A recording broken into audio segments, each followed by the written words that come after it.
ஆனால் யாரை பயன்படுத்த முடியும்? சும்மா ஞாயிற்றுக்கிழமை 2 நாள் ஒரு 2 மணி நேரம் வந்துட்டு போகிறவங்கள பயன்படுத்த முடியுமா? முடியாது.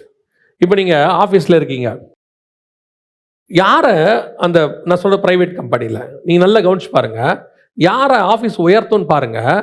அவன் சின்சியராக ஒர்க் பண்ணுறவன கண்டிப்பாக என்ன செஞ்சுட்டே இருப்பாங்க, பார்த்துக்கிட்டே இருப்பாங்க.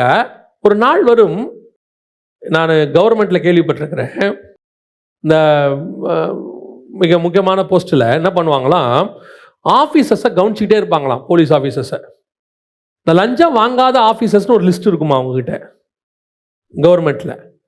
சில முக்கியமான பொறுப்புகளை அவங்க கையில் தான் ஒப்படைப்பாங்களாம். நார்மலாக இருக்கிறது வேற, சில ரகசியமான சில காரியங்கள் செய்யணும் அப்படின்னு அந்த தப்பு பண்ணாத ஆஃபீஸர்னு கொஞ்சம் பேர் கவனிச்சுக்கிட்டே இருப்பாங்களாம். அவங்க தூக்கி அவங்க கையில் கொடுத்துருவாங்களாம். இவர் நார்மலாக தான் வேலை பார்த்துட்டே இருப்பார், ஆனால் இவருடைய உண்மையை அவர்கள் பார்த்துக்கிட்டே இருக்காங்க. அதே மாதிரி தான் பரலோகம் சபைக்குள்ளே உங்கள் உண்மையை பார்த்து கொண்டே இருக்கிறது. எவ்வளோ உண்மையாக ஆண்டவருக்கு இருக்கிறாரு. சில ஆட்கள் பாருங்க, வந்தபோது அவனால் முடிஞ்ச ஊழியத்தை இங்கே செஞ்சுட்டே இருப்பான். யாரும் அவனு சொல்ல மாட்டாங்க, கேட்க மாட்டாங்க. அவங்களே கேட்பாங்க, ஏதாவது மினிஸ்ட்ரி இருக்கு, ஏதாவது செய்யட்டுமா, ஏதாவது பண்ணட்டுமா, கேட்டுகிட்டே இருப்பாங்க. சில ஆட்கள் பாருங்க, வர்றது ஒரு சீட் ரெடி பண்ணி வச்சிருப்பாங்க அவங்களுக்குன்னு, அந்த இடத்துல தான் உட்காருவாங்க. வேற இடத்துல உட்காந்தாங்கன்னா செய்தி கேட்ட மாதிரியே இருக்காது. கிறிஸ்துவுக்கு உங்களால் என்ன பிரயோஜனம்? தசமாங்காணி கொடுக்குறேன், அது கிறிஸ்து கொடுத்ததுல நீங்க திருப்பி கொடுக்குறீங்க.